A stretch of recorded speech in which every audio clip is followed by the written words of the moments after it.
Bonsoir à toutes et tous. Alors, lors de la première séance de cette formation, nous avons vu ce qu'était la laïcité, nous avons vu sa définition, en quoi elle est un principe, en quoi c'est un principe juridique et philosophique, et la dimension historique nous a permis de bien comprendre sa définition qui est unique. Ce sont les interprétations et les instrumentalisations qui sont plutôt plurielles. Donc justement, on va en parler aujourd'hui puisque dans la deuxième partie, c'est la laïcité, ce qu'elle n'est pas. Alors, avant de démarrer d'ailleurs sur la première erreur que l'on retrouve assez souvent, je voudrais vous citer une phrase à l'époque, elle était sénatrice de Françoise Laborde, qui était sénatrice du PRG de Haute-Garonne. Alors, c'était dans une émission qui était passée sur la 13, sur la chaîne LCP. Voilà ce qu'elle avait dit. Donc, c'était une émission sur la laïcité et elle soulignait la présence, donc je cite, hein, la présence en France des chrétiens, des musulmans et des laïcs. Une émission donc de 2016. Cette phrase m'avait fait bondir de mon fauteuil parce que elle avait mis sur le même plan chrétien, musulman, laïc, sous-entendant donc que finalement un chrétien, un musulman ne peut pas être laïque. Et j'avais plutôt l'impression qu'elle confondait laïcité et athéisme. Donc finalement, on voit que beaucoup de gens, même ceux qui sont censés défendre le principe de laïcité, qui ne le comprennent pas trop. Alors justement, la première grosse erreur, c'est de voir très souvent euh, le fait de dire que la laïcité, c'est une valeur et pas un principe. Alors on va voir pourquoi ce n'est pas une valeur. Alors d'abord, il faut définir ce qu'est une valeur. Une valeur, c'est ce qui est posé comme vrai, beau, bien, dans une société, à une époque donnée, et donc qui est vu comme un idéal à atteindre ou comme quelque chose à défendre. Et donc, une valeur serait plus intimement liée au monde des émotions, hein, que ne serait une norme. Donc, déjà, quand on regarde la définition de valeur, ben, la laïcité ne peut pas être caractérisée comme une valeur. Donc, tout ce que on va raccrocher ensuite derrière le terme de laïcité, comme tolérance, on va le voir après, qui sont, elles, plutôt des valeurs, montre bien que ça ne colle pas. Bon, Pierre Kant, qui est un philosophe, qui a questionné dans un article justement si la laïcité était une valeur ou pas, il en est justement lui-même arrivé aussi à l'idée que la laïcité, oui, ça peut être éventuellement une valeur de justice, mais dans tous les cas, ce ne peut pas être une valeur morale, parce que c'est souvent ça qu'on met derrière le mot valeur, hein, il y a l'idée de valeur morale, parce que la laïcité, ce n'est pas une conception du bien. Elle relève plutôt du juste et pas du bien. Donc la laïcité ne peut pas être une valeur. C'est c'est un moyen nécessaire, dit même Pierre Kant, en vue d'une fin qui est, on l'avait vu la dernière fois, la liberté égale pour tous. Donc on voit bien que je ne suis pas la seule à dire que ce n'est pas une valeur, mais bien un principe, et pourtant, malgré tout, des gens continuent à dire valeur. On verra après pourquoi il y a tous ces mélanges dans les mots. Alors peut-être que les gens ne voient pas forcément la différence entre principe et valeur, mais une valeur, c'est subjectif. La valeur que quelqu'un accorde à quelque chose n'est pas forcément la même que quelqu'un d'autre accorderait à cette valeur-là. Pensons tout simplement à la valeur de la bourse, hein, l'évolue, hein, elle est donc subjective. Une valeur, c'est donc subjectif et c'est évolutif en fonction de la période, en fonction de plein de choses. Hein, voilà. Donc un principe, lui, à l'inverse, il est objectif, il est intangible et il n'est pas évolutif. Quelle que soit la période, le principe reste le même. Et la preuve, la dernière fois, je vous avais parlé du monde enseignant et des représentations que les enseignants ou les futurs enseignants avaient du mot, de la notion de laïcité. Et je fais une dernière parenthèse par rapport à ce monde enseignant. J'avais demandé à une collègue, professeure des écoles, de travailler en classe avec un album de littérature de jeunesse, Le principe de laïcité. C'était avec des enfants de CM1, CM2. Elle avait complètement confondu avec tolérance et avec valeur. Bon, ça, c'est une chose. Mais quand elle a voulu faire un débat sur euh, peut-on tout tolérer, parce qu'elle imaginait que la laïcité, c'est la tolérance, eh bien, les gamins, qu'est-ce qu'ils ont fait? Ils ont fait une liste de ce que eux ne tolèrent pas. Ils ont mis le harcèlement, ils ont mis la souffrance animale, etc., etc. Donc, on voit bien que il y a un siècle, les enfants n'auraient pas dit les mêmes choses. Donc, on voit bien qu'une valeur est évolutive en fonction de la période. Donc, rien qu'en cela, on ne peut pas dire que la laïcité soit une valeur. Alors, je l'ai évoqué déjà, la laïcité a beaucoup de faux amis que beaucoup de gens croient être des synonymes. Quand on fait des enquêtes, il n'y a pas que ces mots qui apparaissent, mais ce sont souvent les mots qui sont utilisés pour définir, hein, caractériser ce qui pourrait être la laïcité. Alors, souvent, on voit le mot neutralité. Alors là, il y a plusieurs confusions et raisons de confusion. Bien sûr que, enfin, neutralité, qu'est-ce que ça veut dire? C'est un mot d'origine latine qui veut dire ni l'un ni l'autre. Alors évidemment que euh, quand enfin, on pense à la loi de 1905, la loi de séparation, il y a une neutralité à l'égard des convictions religieuses. Mais attention, la neutralité est un moyen, ce n'est pas une définition de la laïcité.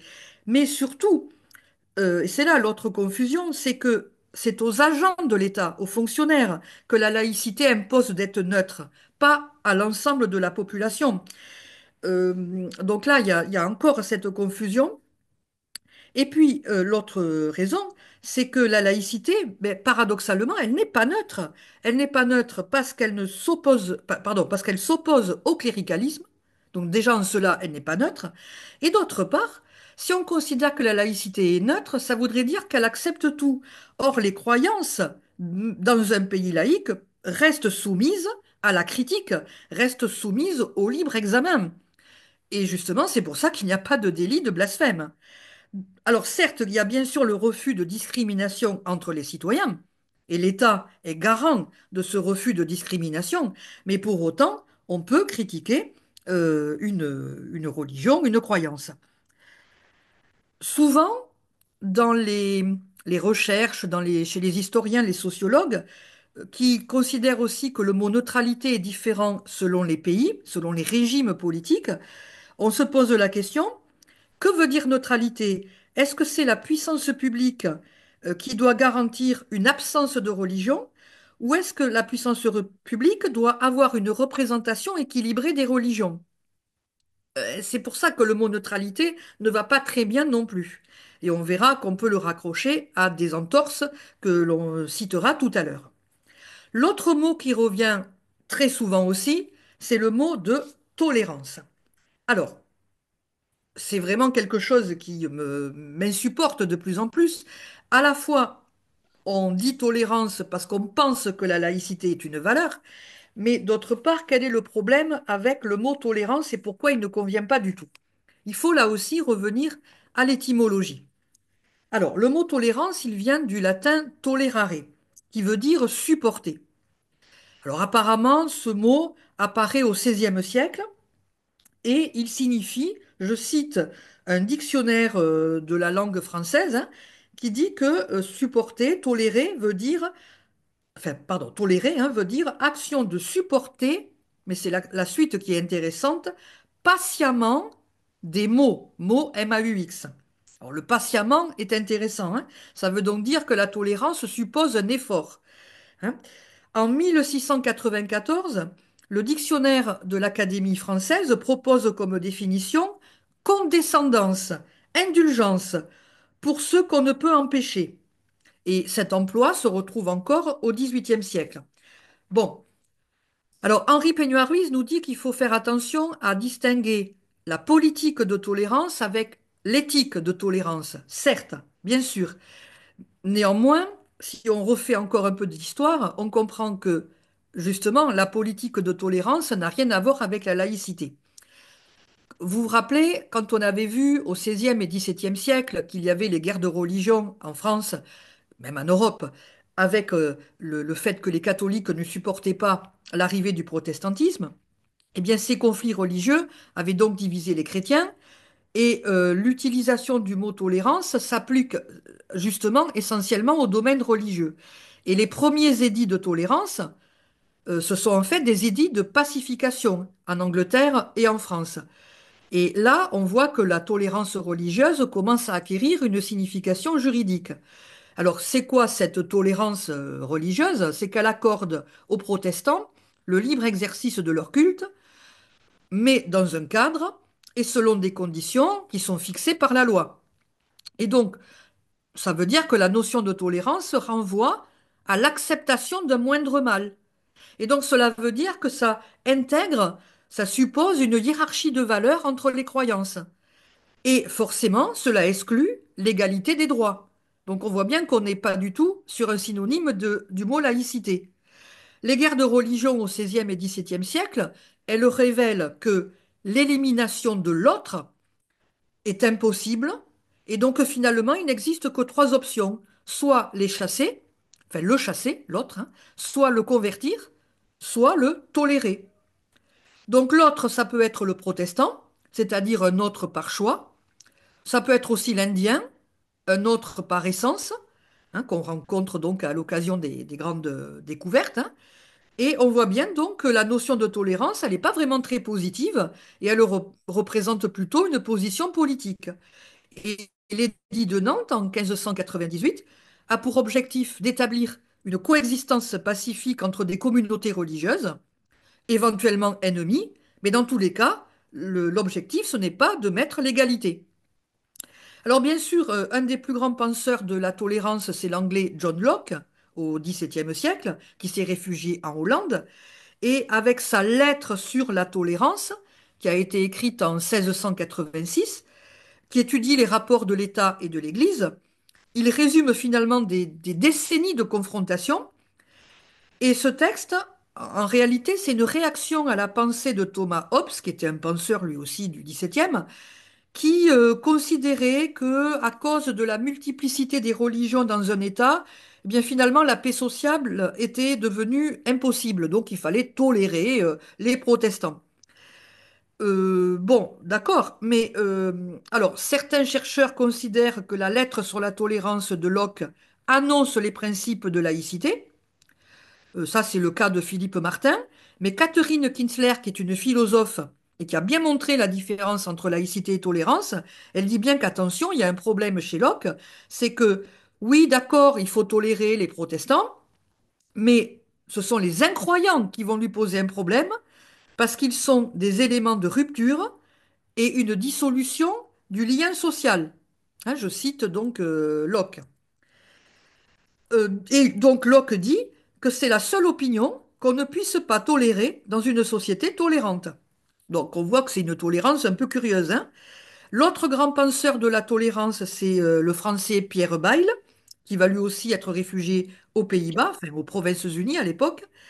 Et lui, il dit que les incroyants peuvent être admis, en revanche, on peut les punir beaucoup plus facilement, puisqu'ils n'ont pas de religion qui pourrait les protéger.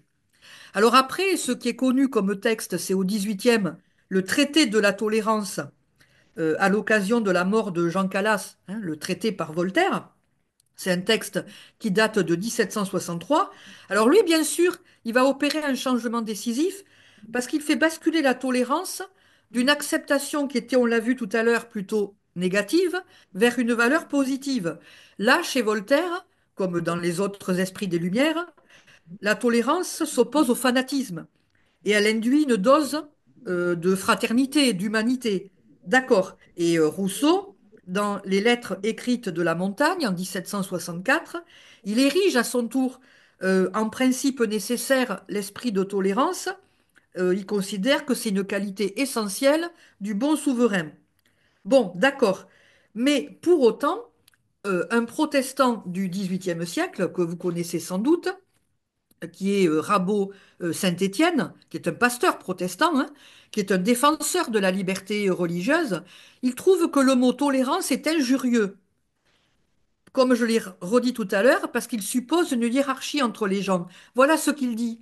Ce mot injuste ne nous présente pas, donc nous, les protestants, ne nous présente que comme des citoyens dignes de pitié, comme des coupables auxquels on pardonne.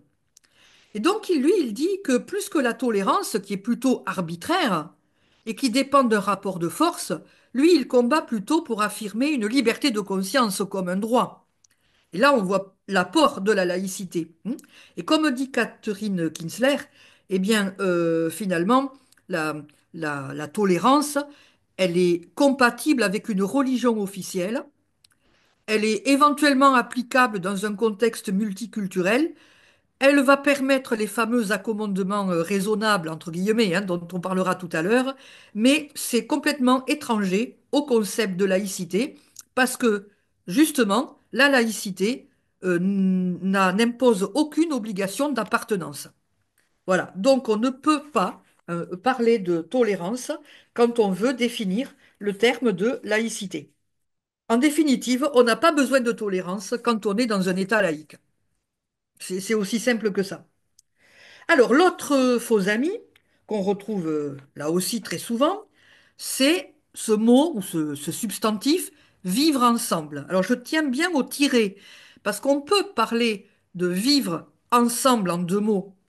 Comment on peut vivre ensemble? Ça, c'est autre chose. Mais le vivre ensemble, le substantif, est devenu un mot valise. D'abord, il a été créé comme un mot valise, et c'est un mot un peu fourre-tout et surtout une notion très compassionnelle, hein, qui est assez insupportable. Alors il faut revenir toujours là aussi à qui a créé ce mot. Le mot a été créé par des philosophes chrétiens, donc c'est pas pour rien. Au début du XXe siècle, dans la revue thomiste.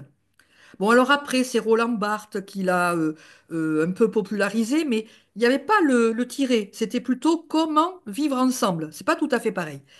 Alors, dans les années 80, l'emploi du mot vivre ensemble a vraiment été utilisé de plus en plus et aujourd'hui il atteint un pic. Enfin, c'est assez monstrueux. Je m'étais amusée à faire le recensement du nombre de fois qu'on pouvait le trouver dans des conférences, dans des, je sais pas moi, des colloques. J'avais trouvé en 2006 et 2008 la sénatrice écologiste Esther Benbassa qui avait organisé le pari du vivre ensemble, la Ligue de l'enseignement, qui en 2010 avait, lors de son congrès, signé un manifeste, Faire société, dont l'objectif était justement d'organiser notre vivre ensemble. En 2016, l'association Coexister, dont on a parlé l'autre fois, à Bordeaux, avait organisé une journée de la laïcité et du vivre ensemble. Je pourrais continuer, il y en a des tonnes hein, de citations comme ça. Alors, bon, euh, pourquoi ce terme, pour moi, est un tour de passe-passe idéologique et sémantique? D'abord, je pense qu'il permet de masquer une réalité, qu'il sert à remplir le vide d'un discours, et surtout, c'est qu'il est employé pour ne pas dire République. C'est un mot inventé, non pas pour dire les choses, mais pour ne pas les dire. Donc, cette expression, hein, vivre ensemble, se caractérise plutôt, enfin, non pas par ce qu'elle signifie, mais par ce qu'elle semble refuser de nommer.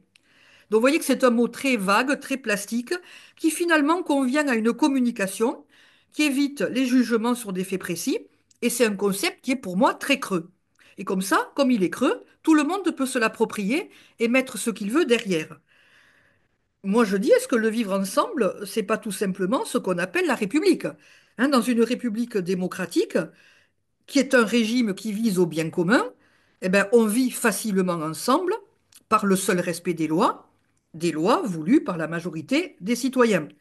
Et la République va même plus loin, puisqu'elle n'est pas seulement une agrégation de citoyens qui ont résolu de vivre en commun. Hein, voilà, c'est vraiment l'envie de se perfectionner sans cesse plutôt. Alors, est-ce qu'on a besoin d'une nouvelle expression pour dire République d'une autre façon, et je dirais même d'une autre façon, beaucoup plus faiblement, à moins que le mot vivre ensemble cache finalement l'enjeu de marquer la fin de la République. Quand on dit République, on dit nation, on dit laïcité, on dit lien social, et on a l'impression que ces concepts sont devenus un peu tabous et qu'il est bon ton justement de les remplacer par tolérance, par individu, par communauté. Et il me semble que le vivre ensemble est une notion qui respire le moralisme et qui, dans nos sociétés néolibérales, va très bien, hein, parce qu'il est un manque de projets communs portés par l'État. Il est une sorte de contrat commercial, par lequel les citoyens promettraient de se respecter, de ne pas se taper dessus. Hein, le vivre ensemble, il laisse finalement croire que la société multiculturelle, elle tient toute seule, par le désir et par l'émotion d'être ensemble. Pour moi, il correspond plutôt à une façon de se côtoyer sans jamais se toucher. Hein, c'est plutôt un vivre côte à côte qu'un vivre ensemble. Et la cohésion sociale, elle se substitue euh, à une espèce de juxtaposition plus ou moins pacifique entre des communautés religieuses, ethniques, d'orientation sexuelle, qui auraient chacune leurs propres règles. Et communauté, tout groupe qui se sépare des autres, qui réclame de vivre sous ses propres règles, fussent-elles contraires aux principes républicains. Et ça serait les lois républicaines qui devraient s'adapter. Et d'ailleurs, on entend souvent que la loi de 1905, il faudrait la toiletter, hein, alors que son principe, il accède à l'universalité. Bon, alors les replis communautaires ou identitaires représentent plutôt le symptôme d'un modèle politique en panne. Voilà, donc vous voyez que ce mot vivre ensemble ne convient pas. Et quand on sait que c'est le sociologue Alain Touraine qui, à partir de 1997, l'a encore plus fait connaître avec son livre Pouvons-nous vivre ensemble? Pourrons-nous, vivre ensemble à la fois égaux et différents. Eh bien, on a l'impression quand on lit ce livre que pour Touraine, il suffit de reconnaître à chacun le droit et la capacité de combiner son identité culturelle et sa participation à une espèce d'univers technique pour que tout fonctionnerait. Et donc finalement, les communautés, elles coexisteraient, elles cohabiteraient sans chercher à se comprendre. Et le lien social, qui est donc remplacé par le vivre ensemble, est ainsi complètement atomisé. Et voyez comment un changement, un simple changement de vocabulaire, qui est introduit hein, de manière un peu voilà, pernicieuse, sans jamais nous dire de quoi il s'agit, peut entraîner un véritable changement politique et sociétal.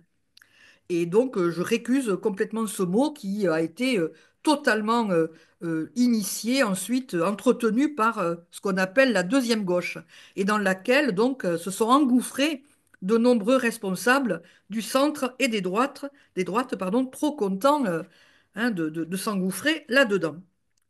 Donc, ne remplaçons pas le mot laïcité par le mot vivre ensemble. On a le mot laïcité, ça nous suffit. Et en plus de vivre ensemble, ben, il permet aussi d'aller vers le quatrième faux ami, là, le fameux dialogue interreligieux. Alors, ce dialogue interreligieux, on en avait parlé aussi la dernière fois avec l'association Coexister. Euh, Même dans la Gazette des communes, en 2016, il y avait eu un mot, une phrase, le dialogue interreligieux est un élément clé du mieux vivre ensemble. Donc on voit bien hein, le lien entre les deux faux amis. À Villeneuve-d'Ascq, dans le Nord, l'Église catholique et le Centre islamique organisent chaque année, je cite, la rencontre du vivre ensemble. C'est dans le but de discuter, de partager un repas et de prier pour la paix. Donc vous voyez qu'on est bien loin de la laïcité. Bon, alors, ce dialogue interreligieux, quel est son but? En fait, c'est de, encore une fois, affaiblir le terme de laïcité. C'est surtout de relégitimer les religions. Et ça va de pair, on le verra tout à l'heure, avec l'adjectif laïcité ouverte. Hein. On est là sur euh, l'idée que on peut connaître les religions, mais est-ce qu'il faut les reconnaître pour autant? D'ailleurs, c'est la grande question aussi de l'introduction du fait religieux à l'école. Est-ce que c'est juste la connaissance d'un fait social ou est-ce que c'est la reconnaissance euh, des religions en tant que telles? Bon, donc on voit bien que là derrière, il y a aussi un enjeu derrière le côté de réduire la laïcité à un dialogue interreligieux. Relégitimer les religions, c'est aussi euh, comment dire, un élargissement depuis 1948 avec la Déclaration universelle des droits de l'homme. La loi de 1905 en France disait, enfin dit toujours, que l'État ne peut intervenir en matière religieuse que pour garantir la liberté de conscience, dans le respect de l'ordre public, hein.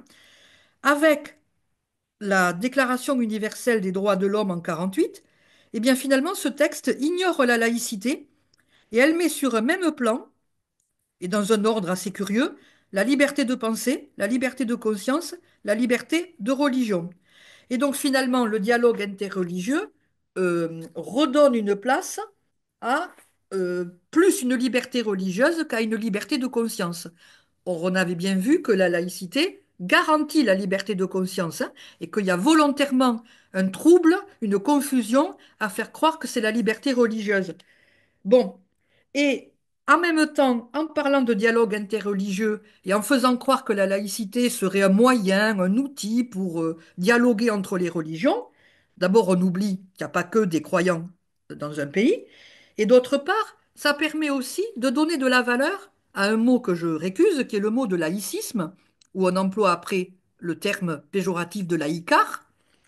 C'est quand même le pape Pie XII en 1958 qui a vraiment conceptualisé ce terme de laïcisme, qu'ensuite tous les autres papes ont utilisé, pour dire que finalement, le laïcisme, qui serait pour eux un synonyme de laïcité, serait hostile à la collaboration entre les institutions civiles et les confessions religieuses. Donc vous voyez que tous ces termes qui paraissent un peu anodins ou bon, finalement, acceptables, ben en fait, ils ne le sont pas. Et vraiment, je reprends les gens qui le disent quand ils pensent que c'est synonyme de laïcité. Alors, ne pas confondre non plus avec athéisme, dans le sens où la laïcité n'est pas d'abord une conviction, c'est un cadre, c'est un principe, c'est un moyen qui permet d'en avoir et qui garantit à tout le monde le fait de pouvoir d'avoir des convictions, des options spirituelles, pas nécessairement toujours religieuses. Euh, la laïcité n'est pas anti-religieuse, mais elle est anticléricale, ce qui n'est pas la même chose, hein.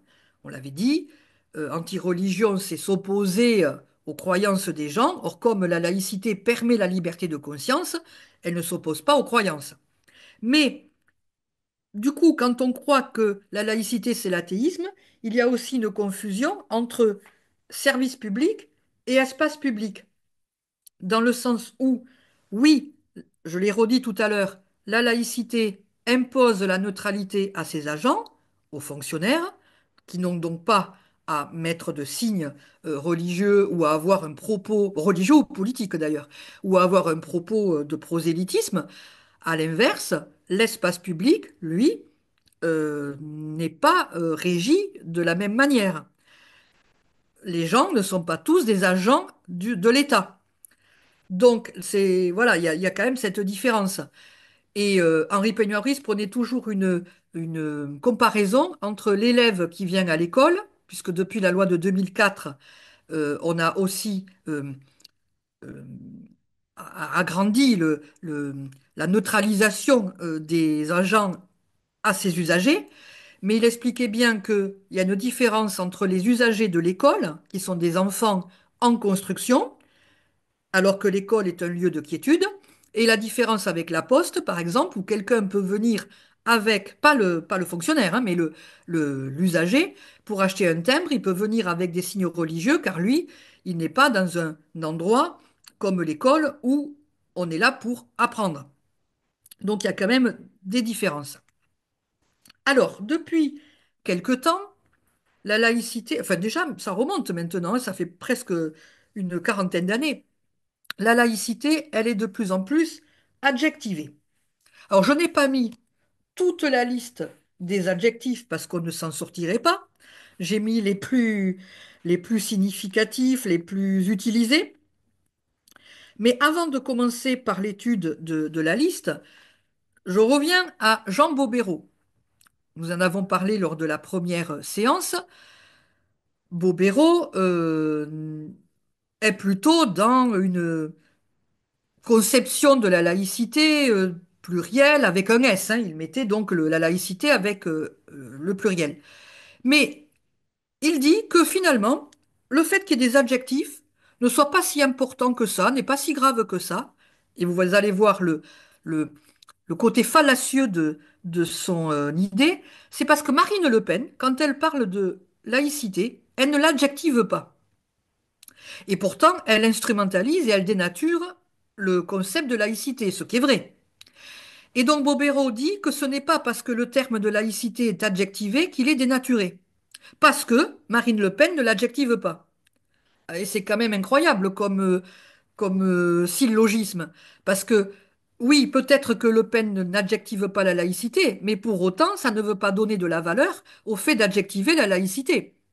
Alors, justement, quelles sont les significations et les raisons de ces différents adjectifs? Et alors, le premier, là, qui a été peut-être le plus utilisé, c'est laïcité ouverte. Alors, la laïcité ouverte, c'est essentiellement, là aussi, du côté de la gauche que le terme a été euh, enfin, inventé, oui, notamment, par exemple, euh, avec Harlem Désir, avec Alain Touraine, pas que, hein, mais il y avait plusieurs auteurs d'un manifeste, je crois que c'était en 1989, qui s'opposent à l'idée d'une laïcité qui craindrait par-dessus tout les différences, car l'exclusion fait le lit, je cite toujours, hein, fait le lit de l'intégrisme et du Front national. Et donc les auteurs de ce manifeste euh, souhaitent une laïcité qui s'élèverait au-dessus des particularismes dans le respect de ceux-ci. Et donc ils ont développé le concept de laïcité ouverte.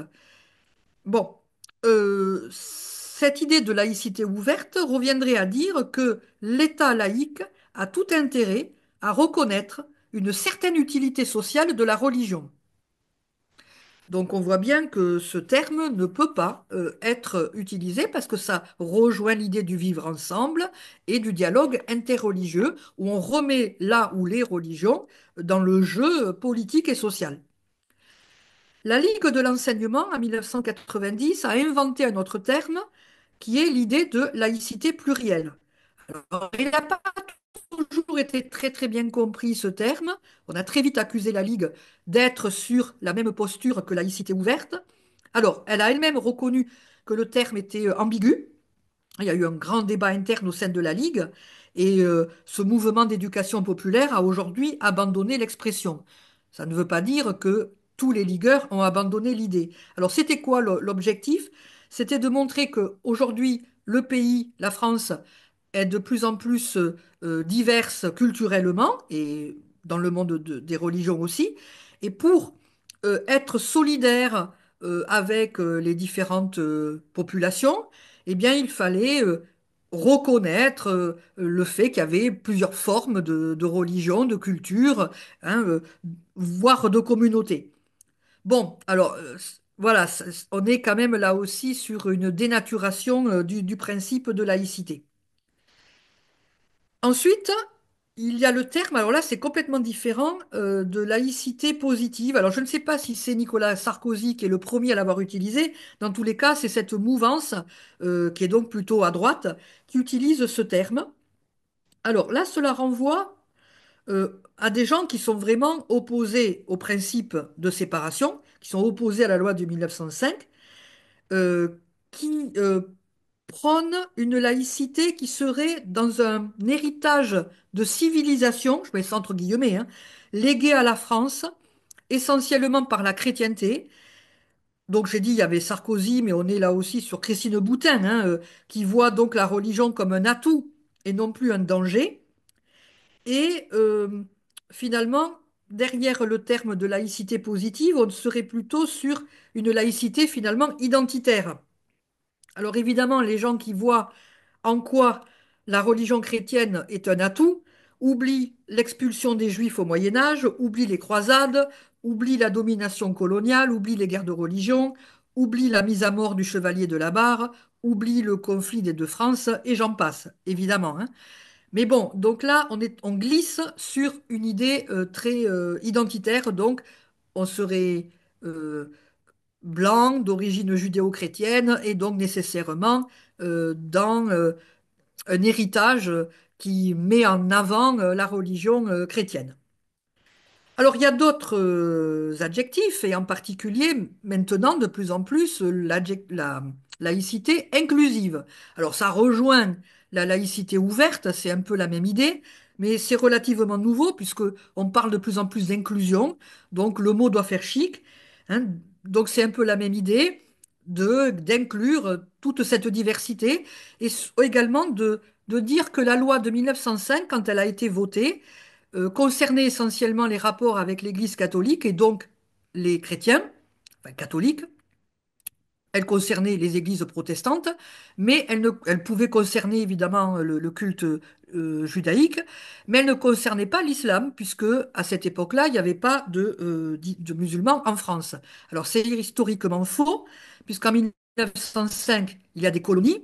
Alors même s'il y a un statut à part, différent, bien sûr, que les indigènes ne sont pas considérés citoyens, pour autant, il y a déjà l'islam en France par les colonies. Et d'autre part, je l'ai rappelé tout à l'heure, la loi de 1905 a l'idéal d'universalité. Donc il n'y a pas besoin, parce qu'il y aurait une nouvelle religion sur le sol français, de changer la loi pour ouvrir à de nouvelles populations. Il n'y avait pas non plus peut-être de bouddhistes en 1905. Et pour autant, on ne parle pas de revendications liées au bouddhisme pour toiletter la loi 1905. Et on voit bien aussi en quoi le fait qu'il y ait des revendications de la part des musulmans sert les chrétiens et surtout les catholiques pour changer la loi. Bon, il y a d'autres mots. On voit par exemple Ségolène Royal qui avait parlé de laïcité intelligente. Hein, bon, je ne sais pas trop ce que ça veut dire. D'autres parlent également de laïcité apaisée. Et quand j'ai mis le dernier adjectif, intransigeante, eh ben, c'était Jean-Luc Mélenchon qui utilisait ce terme du temps où il n'était pas dans les dérives sur la laïcité, pour montrer que lui, justement, et le parti de gauche étaient vraiment très net, très droit sur le concept de laïcité, et il cherchait à se démarquer des apôtres de la laïcité molle, hein. Et il voulait se démarquer des compromissions auxquelles donc on avait été habitué. Mais en définitive, aucun adjectif ne convient. Dire laïcité ouverte voudrait dire qu'il y en a une de fermée. Pluriel voudrait dire qu'il n'y en a qu'une seule. Positive voudrait dire qu'il y en a une de négative. Inclusive voudrait dire qu'il y en a une exclusive. Et intransigeante voudrait dire qu'il n'y a qu'un point de vue et que le reste ne serait pas de la laïcité. Et quand on voit ce qu'est devenu Jean-Luc Mélenchon sur la façon de comprendre le principe de laïcité, on a de quoi rigoler quand il employait le terme intransigeant. Bon, donc on voit bien que, quoi qu'en pense Jean Bobéro, le fait d'adjectiver la laïcité affaiblit le concept et on parle de laïcité tout court, ça suffit, et ça se suffit à soi-même et à elle-même, puisque quand on parle de laïcité, on parle de séparation, on parle d'indépendance par rapport aux églises et on parle de liberté de conscience. Au passage, je ne sais pas ce que vous en pensez, on pourra en discuter lors de la discussion, mais quand le Sénat a fait adopter, alors je ne sais plus en quelle année c'était, c'est assez récent, une journée de la laïcité le 9 décembre, eh ben, moi je trouve que c'était inutile. D'abord parce qu'on met des journées de commémoration de tout. Si vous prenez le calendrier, il y a des journées qui célèbrent ou qui mettent en avant tout, hein. Alors je comprends bien le côté symbolique et le 8 mars, c'est les droits de la femme. Bon voilà, tel jour, c'est le rappel du Veldiv. Bon voilà, bien sûr, je comprends bien. Et le fait de peut-être vouloir marquer le 9 décembre montre que on rappelle, on marque bien que la République est une république laïque. D'accord. Mais si on a besoin de passer par une date commémorative, ça veut dire que la laïcité, elle est devenue faible. Ça veut dire qu'on a besoin de la commémorer, de la célébrer tel jour. Et ça voudrait donc dire qu'on oublie le reste de l'année. Mais surtout, au-delà de ça, est-ce qu'on a besoin de la date du 9 décembre? Je sais bien à quoi ça correspond, évidemment. Alors qu'on a la journée du 14 juillet. Le 14 juillet, en tant que journée nationale, fête nationale. n'est-elle pas une journée où elle défend la nation, qui est donc une nation laïque? Et donc, est-ce qu'on a besoin d'avoir une journée supplémentaire? Bon, alors je comprends bien qu'on a besoin peut-être de réaffirmer par une commémoration, mais je préférerais qu'on réaffirme par des actes plus que par une date. Mais bon, ça, on pourra en discuter plus tard. Bien. Il s'avère aussi que dans toutes les instrumentalisations, dans tous les dévoiements, dans toutes les entorses, eh bien, nous avons aussi une laïcité à géométrie variable. En particulier, donc, toutes les atteintes à la laïcité, il y en a énormément, mais notamment dans le cadre scolaire. Alors, euh, on peut remonter à avant la loi Debré. Dans les années, enfin, au début des années 50, avant la loi Debré, on a déjà des lois, euh, la loi Marie, la loi Barranger, qui préfigurent déjà la loi de Debré, donc en 1900. La loi Debré, c'est 59, hein, que je ne me trompe pas, 1959. Bon, mais c'est vrai que la loi Debré est la plus marquante, la plus importante. Euh, Peu de partis politiques ont dans leur programme, il y en a bien sûr, mais peu ont dans leur programme le fait de supprimer la loi Debré. Il y en a. On ne peut pas dire qu'il n'y en a pas. Oui, il y a la GRS, voilà, bien sûr. Mais je me rappelle d'une conférence à laquelle j'étais allée en 2017 à la Ligue de l'enseignement dans les langues, une très intéressante conférence de Jean-Paul Delahaye, qui est membre du CNAL, qui disait qu'il n'y avait aucun parti politique. Alors, bien sûr, la GRS en 2017 n'existait pas, mais à l'époque, il y avait la France Insoumise qui avait dans son programme, rendons justice, hein, dans le programme de la LFI, il y a le fait de supprimer la loi Debré. Bon. Et donc, bien sûr, aujourd'hui, la GRS. Cette loi Debré permet, enfin, elle continue, elle confirme un peu plus les lois Barranger et Marie, et donc elle permet à l'État de financer l'enseignement privé confessionnel. En Angleterre, enfin au Royaume-Uni, il y a du privé, mais qui se finance tout seul.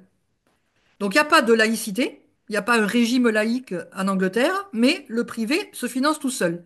En Espagne, il n'y a pas non plus de laïcité, du moins le régime n'est pas laïque, mais l'État ne finance pas le privé. La France est soi-disant laïque et pourtant elle finance l'enseignement privé. Et elle le finance d'autant plus qu'après la loi Debré, il y a eu la loi Carle en 2009 sous Sarkozy et la loi Blanquer en 2019 qui a étendu la loi Debré puisque quand l'âge d'obligation scolaire était à 6 ans, on ne finançait que à partir du CP. Avec l'extension de la scolarité à l'âge de 3 ans, et bien désormais, on finance aussi l'école maternelle privée. Donc ça fait 2 milliards, je crois, de plus à l'école privée. Je crois qu'en tout, ça fait quasiment 12 milliards. Donc quand on cherche des économies, on pourrait en trouver à ce niveau-là. Du temps où il était président de région, Jean-Paul Huchon, PS, alors PS certes tendance Strauss-Kahn, mais il avait considéré que c'était très bien le financement de Bré parce que, bon, quand même, vous comprenez, les enfants, hein, ils ne peuvent pas être otages des choix de leurs parents.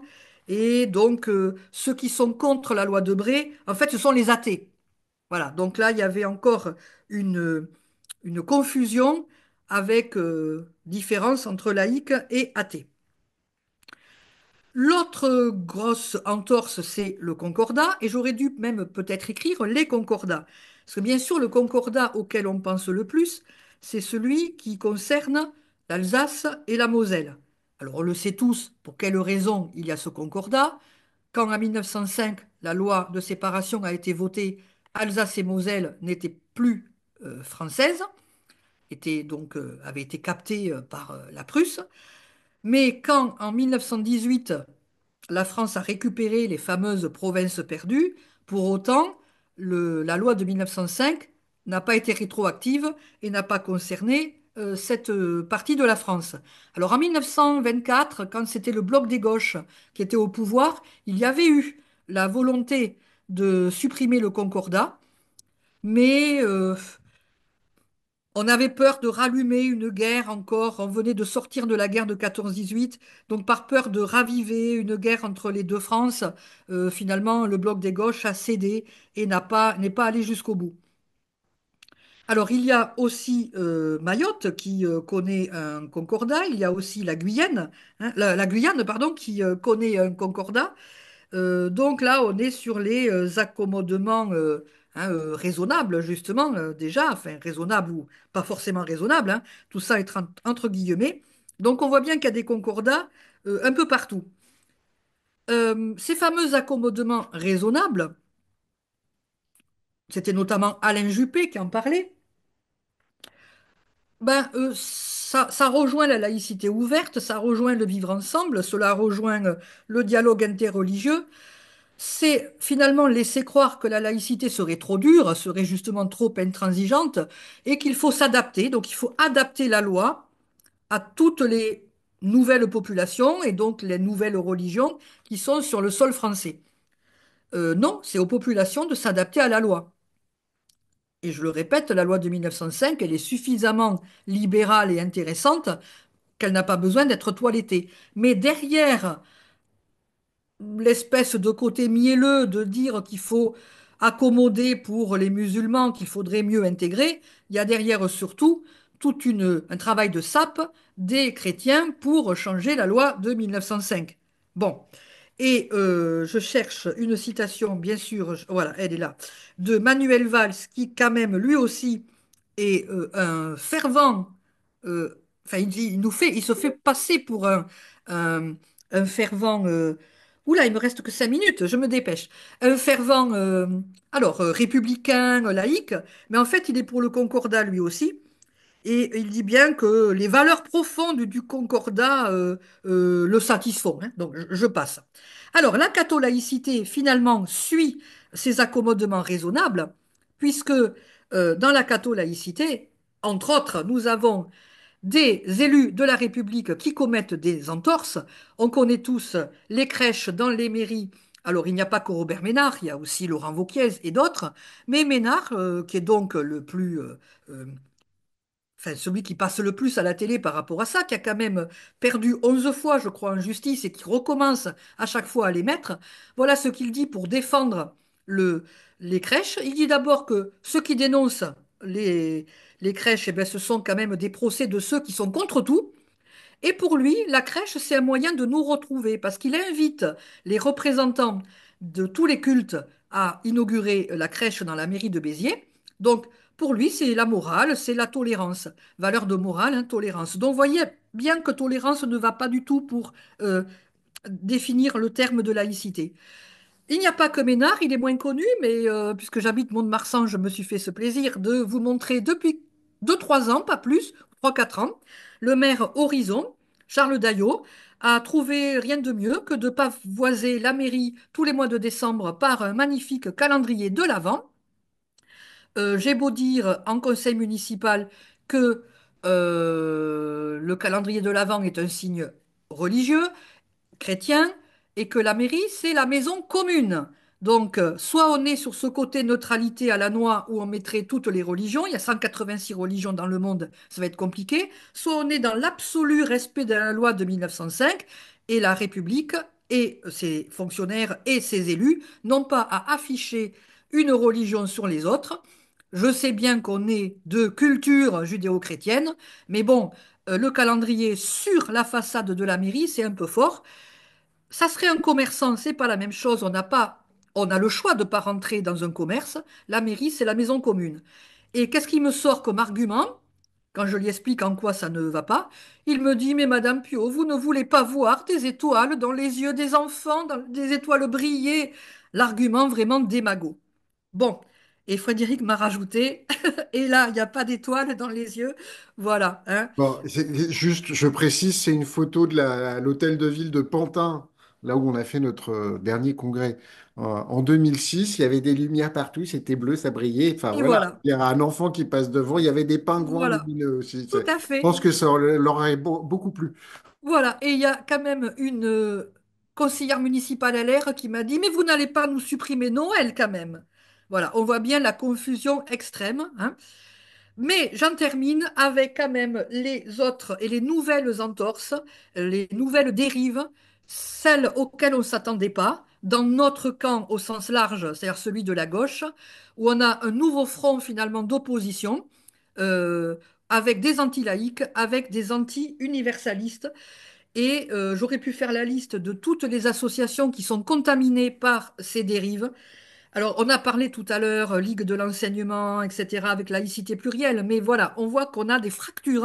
Alors, je ne dis pas que toutes les associations sont anti-laïques, elles sont fracturées à l'intérieur, mais je pourrais faire la liste. La Ligue des droits de l'homme, le planning familial, Amnesty International, la libre pensée, euh, la Ligue de l'enseignement, donc. Coude à coude, qui est une nouvelle association à laquelle j'avais adhéré parce que je croyais que c'était une association qui devait parler de société pour lutter contre le néolibéralisme. Au lieu d'être seul, on est coude à coude. En définitive, c'est un collectif anti-laïque et vous pouvez aller sur le site de Coude à coude, trouver la vidéo. C'était censé transmettre des savoirs indociles. Eh bien, en fait, on a des savoirs anti-laïques. Éric Fassin, qui est un sociologue qui n'a pas bien compris ce qu'est la laïcité, explique que c'est un outil islamophobe. Je vous ai mis quelques extraits. Le mot laïcité a radicalement changé de sens depuis 1980. Alors, la laïcité, ça a été un principe de gauche, hein, bon, voilà, bon, qui garantit la liberté religieuse. Vous voyez que Fassin ne parle pas de la liberté de conscience, il parle de la liberté religieuse. Ensuite, il dit que depuis 1989, c'est-à-dire l'affaire du voile hein, à Créteil, il ne s'agit plus des institutions, il s'agit des individus. Bon, et donc finalement, c'est contrôler le comportement des jeunes filles musulmanes. Tout le monde le sait bien que ces lois d'apparence sont faites pour viser spécifiquement les musulmanes. Nous savons bien, hein, quel que soit le terme que nous utilisons, que le racisme anti-musulman, eh ben, c'est de l'islamophobie. Et donc finalement, c'est un critère racial. Alors, le problème de ça. Alors, déjà, la méthode. Tout le monde sait bien. J'espère quand même que dans ses travaux de sociologie, Fassin a des statistiques plus importantes et une méthode de rigueur scientifique que tout le monde sait bien. Quand on est un chercheur, on ne travaille pas sur l'opinion, on travaille sur des enquêtes avec une rigueur scientifique. Et comme ça permet de masquer en disant tout le monde sait bien. Ça gèle, ça fige la conversation.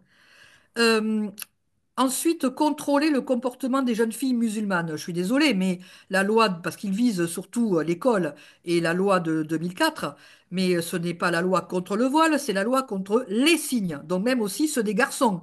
La kippa, c'est pour le garçon. La croix, ça peut être pour les filles ou pour les garçons. Donc on voit bien comment on tord. Mais à l'arrivée, Fassin, à part dire que la laïcité serait un outil islamophobe, il ne définit pas ce qu'est la laïcité. Bon, donc celui qui écoute sa vidéo ne comprend rien à ce qu'est la laïcité. On ne saura jamais hein, comment il l'a défini. Et puis évidemment, nous avons Rokhaya Diallo, qui très souvent est invitée, notamment en 2024 dans une émission de radio où elle débattait avec Natacha Polony à l'occasion des 20 ans de la loi de 2004. Voilà quand même les arguments qu'elle utilise. Quand on se souvient de la composition de la commission Stasi, il y avait plus d'hommes que de femmes. Alors déjà, ça voudrait dire que les hommes ne peuvent pas parler des femmes. Donc on fige encore une fois, on segmente les gens en fonction de leur race, entre guillemets, hein, puisque là, un critère racial, c'est quand même vraiment repartir sur des choses qui n'existaient plus. On pensait qu'il n'y avait qu'une race humaine. Donc là, c'est par rapport au genre ou au sexe. Donc la commission Stasi, parce qu'elle était composée de plus d'hommes serait donc complètement invalidée et ce qu'elle a dit n'aurait aucun intérêt pour Rokhaya Diallo. Alors moi, je poserai la question à Rokhaya Diallo et en Iran, qui impose le voile. Ce ne sont pas que des hommes qui imposent le voile aux femmes. Bon, et pourtant, pour Rokhaya Diallo, aujourd'hui en France, c'est la dernière ligne, porter le voile pour une jeune fille, c'est un acte très courageux. Oui, c'est vrai qu'en France, on meurt de porter le voile. C'est vrai qu'on part en prison de porter le voile. Hein, donc là, on a vraiment un retournement complet de ce qu'est la laïcité. Alors, voyez, je finis, hein, que finalement, au nom, pour certains, des bons sentiments, au nom de l'antiracisme, pour d'autres, des sentiments moins bons qui sont vraiment ceux de vouloir retravailler la loi de 1905, eh bien, la laïcité est complètement dénaturée. Elle est soit un alibi, soit elle est accusée de tous les maux, mais le but, c'est toujours de mieux l'affaiblir. Et nous, à la GRS, notre objectif, c'est de mieux la défendre et de mieux la promouvoir. Et j'espère que dans l'échange ensemble, nous essaierons de voir comment arriver à mieux la promouvoir pour montrer tout ce qu'elle protège, tout en quoi elle émancipe, en quoi elle est propulsive, plutôt que toutes ces entorses et toutes ces instrumentalisations.